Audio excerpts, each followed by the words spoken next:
Selamat pagi dan selamat hari Minggu untuk anak-anak ibu. Hari ini kita ibadah online lagi. Jangan pernah bosan ya nak. Semangat kita untuk memuji Tuhan. Hari ini kita akan mulai dari ibadah online kita.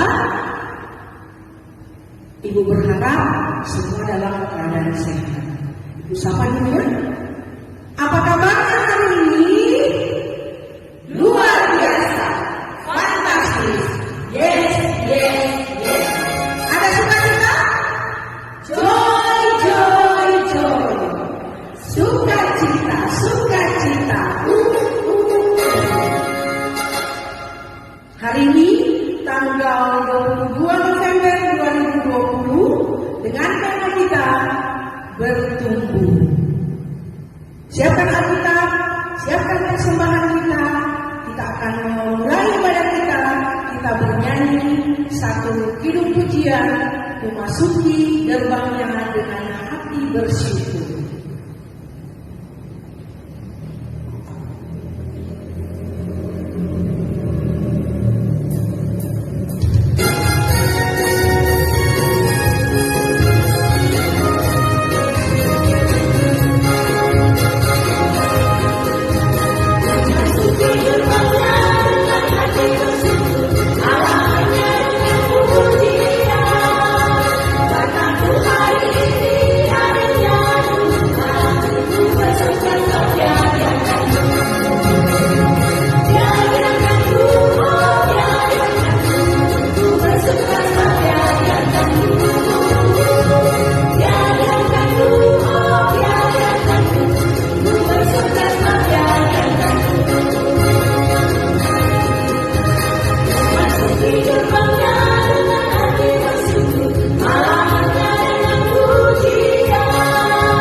Ya Tuhan semesta alam, Allah yang awal dan yang akhir, yang terdahulu dan yang terkemudian.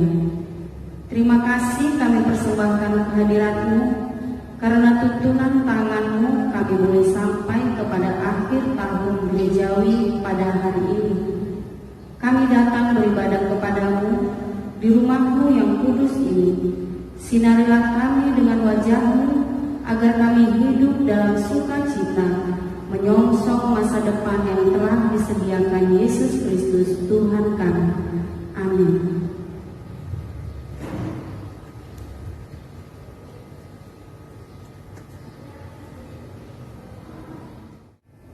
Anak-anak sekolah minggu dan remaja yang ada di rumah, kita akan masuk Tita dan ayat hafalan. Sebelum kita dengarkan Tita dan ayat hafalan, kita bernyanyi adalah sukacita di hatiku.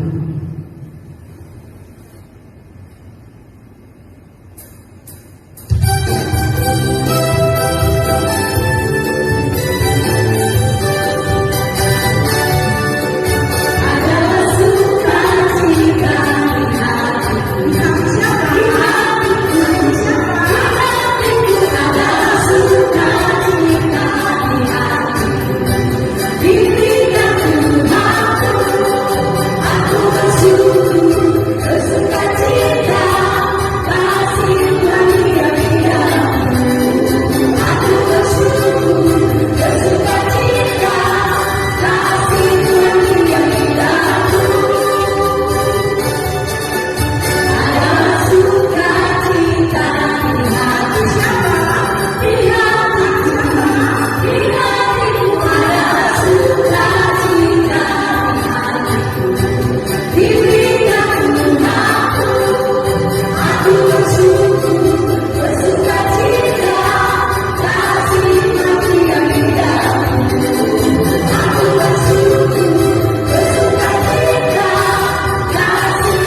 Sedangkan dalam bahasa Simalungun akan dibawakan oleh Ibu Purba. Sedangkan ayat hafalan akan dibawakan oleh saya sendiri. Silakan Bu. Minggu ini kita akan menghafalkan hukum Taurat ke-9. Bunyinya, jangan mengucapkan saksi dusta tentang sesama. Sekali lagi, jangan mengucapkan saksi dusta tentang sesama. Nah, dalam bahasa Simalungun kita yang ke-9, ulang hora anak Sihon hata nasotongom marimbang asoma joma. Untuk ayat hafalan di pagi hari ini, Kolose 2 ayat 7.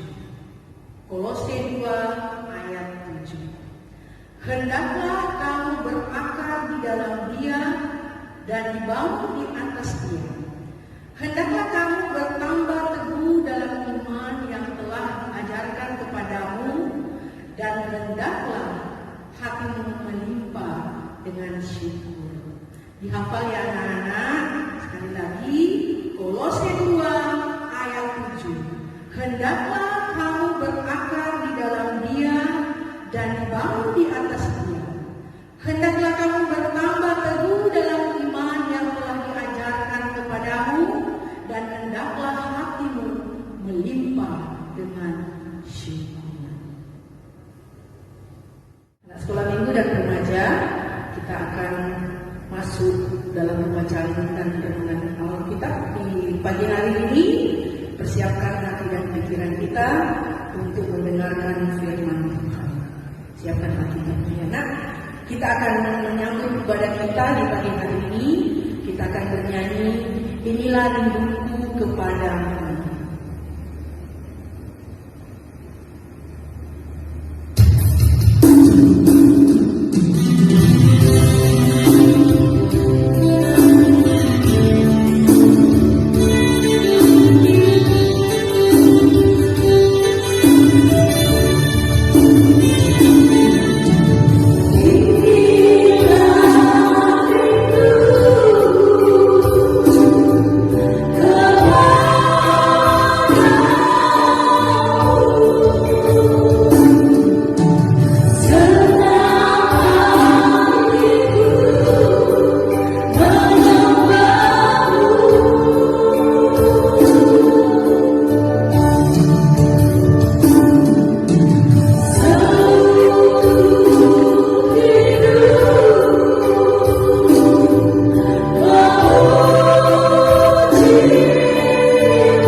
kita akan belajar bersama dari firman Tuhan. Jangan lupa Alkitabnya, tadi sudah diingatkan di awal ibadah kita. Mari kita berdoa sebelum kita belajar dari firman Tuhan. Bapa dalam surga, Allah yang mengasihi kami anak-anak sekolah minggu dan remaja. Kami percaya Tuhan, Engkau adalah Allah yang akan selalu bersama-sama dengan kami dan tidak pernah meninggalkan kami. Pada saat ini kami ingin mendengarkan firman Tuhan. Biarlah Engkau mengurapi kami, menguasai kami dengan Roh Kudus-Mu, supaya kami bisa mengerti firman Tuhan dan kami juga bisa melakukan firman Tuhan dalam hidup kami. Ajari anak-anak sekolah minggu, juga orang tua yang bersama-sama dengan mereka, supaya kami semuanya adalah menjadi pelaku-pelaku firman. Terpujilah Engkau, kami menyerahkan pemberitaan firman Tuhan pada saat ini dalam nama Tuhan Yesus. Amin. Nah, ayo kita buka Alkitab kita. Hari ini tanggal 22 November ya. Tema kita adalah bertumbuh. Bertumbuh melalui apa? Melalui mendengar dan melakukan firman Tuhan. Kita buka dari Lukas 8 ayat 4 sampai 11. Ayo, semua anak-anak sekolah minggu dan remaja, pegang Alkitabnya, kita buka Lukas 8 ayat 4 sampai 11. Sama-sama bacanya ya sama ibu ya. Ibu baca, lalu kalian juga di rumah baca sama-sama dengan suara yang kuat. Lukas 8 ayat 4 sampai 11. Sudah dapat semua? Ya, kita baca bersama-sama. Perumpamaan tentang seorang penabur. Ketika orang banyak berbondong-bondong datang, yaitu orang-orang yang dari kota ke kota menggabungkan diri pada Yesus, berkatalah ia dalam suatu perumpamaan. Adalah seorang penabur keluar untuk menaburkan benihnya. Pada waktu ia menabur, sebagian benih itu jatuh di pinggir jalan, lalu diinjak orang, dan burung-burung di udara memakannya sampai habis. Sebagian jatuh di tanah yang berbatu-batu, dan setelah tumbuh ia menjadi kering karena tidak mendapat air. Sebagian lagi jatuh di tengah semak duri, dan semak itu tumbuh bersama-sama dan menghimpitnya sampai mati. Dan sebagian jatuh di tanah yang baik, dan setelah tumbuh berbuah 100 kali lipat. Setelah berkata demikian, Yesus berseru, "Siapa mempunyai telinga untuk mendengar, hendaklah ia mendengar." Murid-muridnya bertanya kepadanya, "Apa maksud perumpamaan itu?" Lalu ia menjawab, "Kepadamu diberi karunia untuk mengetahui rahasia kerajaan Allah. Tetapi kepada orang-orang lain, hal itu diberitakan dalam perumpamaan, supaya sekalipun memandang mereka tidak melihat, dan sekalipun mendengar mereka tidak mengerti." Inilah arti perumpamaan itu. Benih itu ialah firman Allah. Sampai ayat 11. Demikian firman Tuhan. Nah, anak-anak sekolah minggu dan remaja, kalian pernah nggak melihat penabur? Siapa itu penabur? Penabur itu adalah petani yang akan menanam tanaman yang akan dia tanam. Jadi ditaburkanlah benih. Nah, sekarang ini memang kebanyakan petani itu sudah menanam benih. Sudah menyemaikan benih, sehingga yang ditanam itu adalah pohon kecil. Ya, sudah jarang orang menabur benih sekarang, karena kebanyakan benihnya itu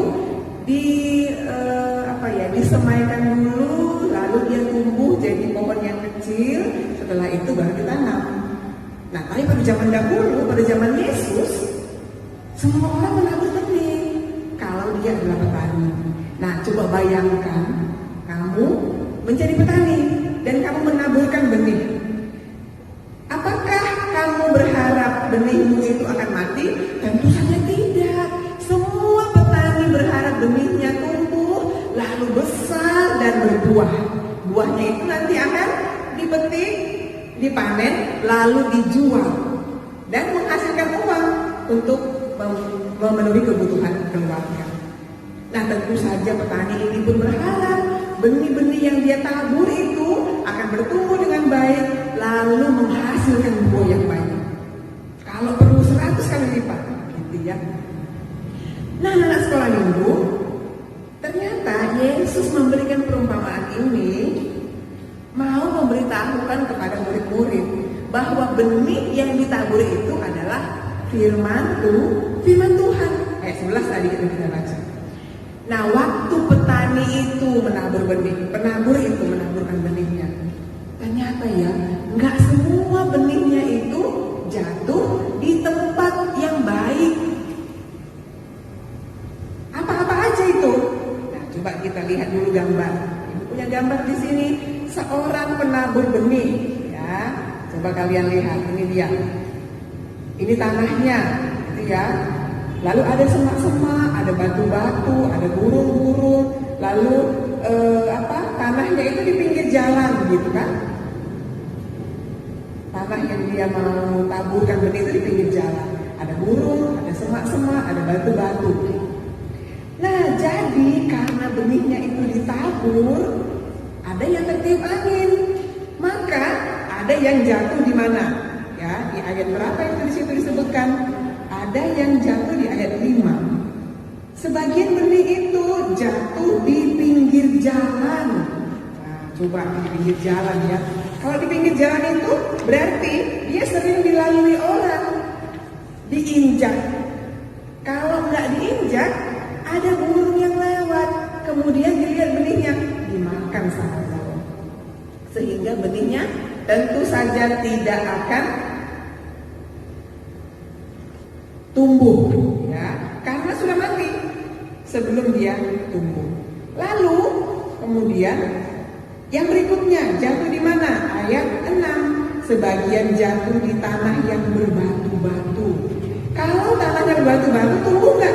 Ternyata tumbuh loh. Tumbuh kalau di batu-batu. Ya, coba lihat ini dia. Nah, batu-batu. Ternyata dia bisa tumbuh.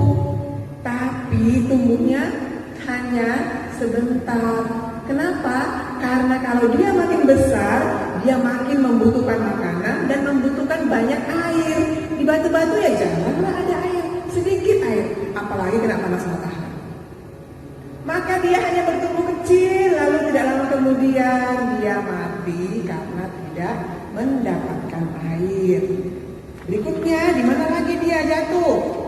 Di ayat 7, sebagian lagi jatuh di tengah semak duri. Semak duri itu kayak mana ya? Semak duri itu tentu saja tanahnya bagus. Bisa nggak tumbuh? Bisa. Ya, ada semak-semak ini ya. Banyak kali semak-semaknya berduri. Tapi semak duri itu bertumbuh bersama-sama dengan benih. Pohonnya tumbuh. Tapi makin lama dia makin terhimpit oleh semak duri. Duri-durinya mencucuk gitu ya, menyakiti si pohon ini, si tanaman ini. Lalu akhirnya dia tak tahan dan dia pun mati. Nah, yang keempat itu jatuh di tanah yang subur. Coba lihat di ayat 8. Dan sebagian jatuh di tanah yang baik, dan setelah tumbuh dia berbuah 100 kali lipat. Wah, bisa panennya sangat banyak ya, hasilnya sangat melimpah.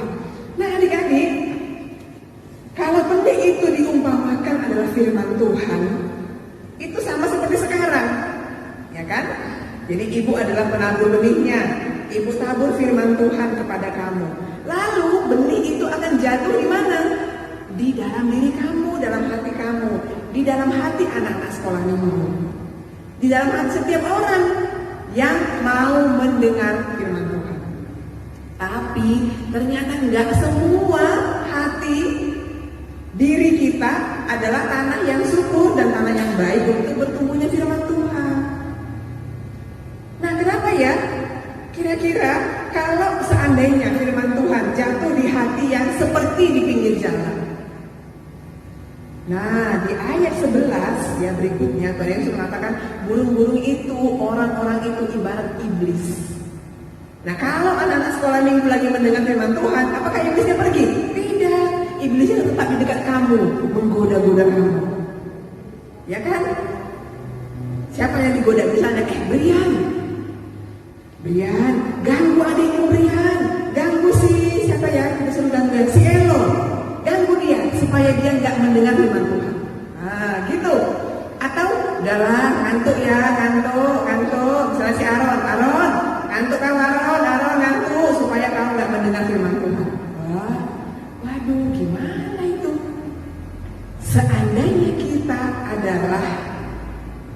jalan, maka benih firman Tuhan itu akan diambil oleh iblis.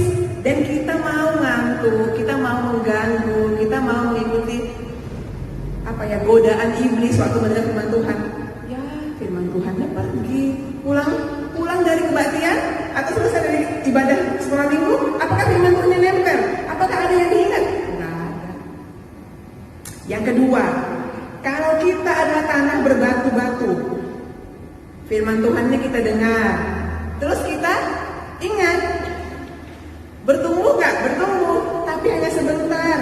Kenapa? Karena setelah itu lupa. Setelah itu kita nggak berakar. Apa artinya nggak berakar? Kita khawatir, kita mau malas, kita takut begini atau begitu gitu ya. Banyak sekali kekhawatiran, banyak sekali kecemasan kita. Jadi firman Tuhan itu nggak berakar dalam diri kita. Yang ketiga, kalau kita adalah semak duri, maka firman Tuhan tumbuh, tapi tidak lama juga. Kenapa? Karena terhimpit oleh semak duri. Semak duri itu apa? Semak duri itu adalah misalnya games. Ya. Kita disuruh belajar tapi main game. Disuruh ngerjain yang lain tapi main-main. Malas, itu juga ya. Nah, adik-adik yang keempat, kamu harus membuat dirimu, hatimu menjadi tanah yang baik, tanah yang subur. Setiap firman Tuhan diberitakan, kamu mendengar firman Tuhan, kamu dengar dengan baik. Duduk yang manis, perhatikan apa yang disampaikan. Lalu setelah itu kita ingat. Setelah diingat apa lagi? Dilakukan dalam kehidupan kita. Maka firman Tuhan yang adalah benih itu bisa tumbuh, berakar, lalu berbuah 100 kali. Lalu Tuhan akan panen ya, panen banyak. Tuhan sangat senang dan sangat bersukacita karena ternyata hidup anak-anak sekolah minggu di KPS Kenangan itu semuanya berbuah 100 kali. Ayo anak-anak sekolah minggu, kamu mau menyediakan dirimu sebagai apa? Sebagai tanah yang baik, tanah bersemak duri, tanah berbatu-batu, atau tanah di pinggir jalan? Tentu saja kita mau menjadi tanah yang baik, tanah yang subur, sehingga firman Tuhan bertumbuh dan berbuah. Nah, setelah mendengarkan khotbah, kamu harus tetap ingat firman Tuhan, kamu harus melakukan firman Tuhan dengan baik. Bagaimana kita bisa menghasilkan buah? Buahnya tentu saja kita menjadi anak yang suka menolong, suka membantu orang tua, membantu adik, membantu kakak, menolong teman, ya kan? Mau belajar, menuruti perintah orang tua. Ayo, anak-anak sekolah minggu dan remaja, semuanya yang ada di KPS Kenangan, mari kita melakukan firman Tuhan. Jangan hanya mendengar, tapi lakukan dalam kehidupanmu sehari-hari. Amin. Kita bersatu berdoa. Tuhan Yesus, terima kasih untuk firman dan perumpamaan yang Tuhan sudah berikan kepada kami. Kami mau menjadi tanah yang subur supaya benih firman Tuhan yang ditaburkan ke dalam diri kami, yang kami dengar, itu kami ingat dan juga kami lakukan dalam kehidupan kami, supaya hidup kami, iman kami bertumbuh dan berbuah dan menyenangkan hati Tuhan. Kalau kami menyenangkan hati Tuhan, tentu kami akan menyenangkan hati orang-orang di sekeliling kami, juga orang tua kami. Terima kasih Bapa, kami mau menjadi anak-anak yang mendengar firman Tuhan dan melakukan firman Tuhan supaya kami bertumbuh dan berbuah lebat. Dalam nama Tuhan Yesus kami berdoa. Amin. Sekolah minggu dan remaja, kita akan memberikan persembahan yang terbaik hanya untuk nama Tuhan. Kita akan bernyanyi Ijon Adon Kuboan Tuhan.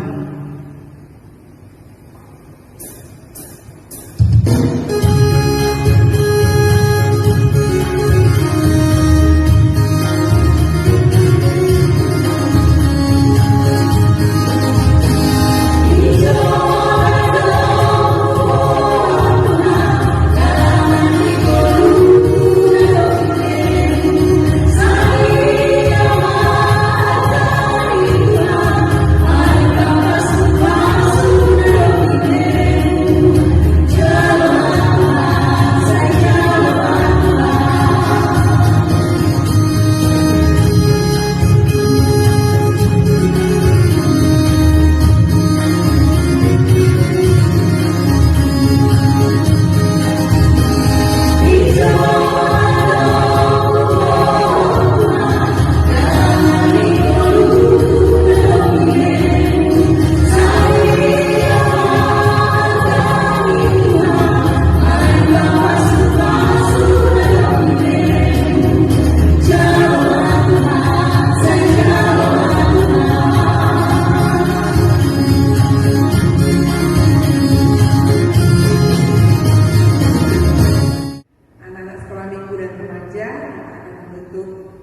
berdoa.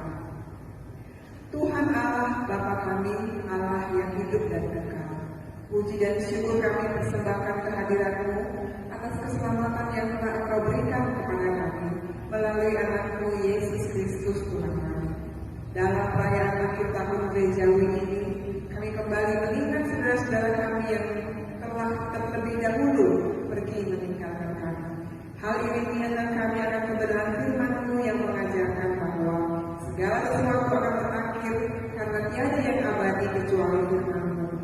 Kami sadar bahwa suatu saat nanti kami juga akan mati. Tetapi sekaligus kami percaya akan kebangkitan bagi orang-orang percaya untuk menerima kehidupan kekal. Inilah yang menjadi penghiburan di saat kami mengingat saudara kami yang telah lebih dahulu meninggalkan kami. Kami berdoa buat saudara-saudara kami yang sedang terkumpul di ambang maut. Kiranya Tuhan memberikan kekuatan dan keteguhan iman kepada mereka, agar tidak bimbang dan takut, melainkan tak percaya dan menyerahkan diri kepada-Mu sampai akhir hidupnya, serta berharap akan kebangkitan untuk mewarisi kehidupan yang kekal.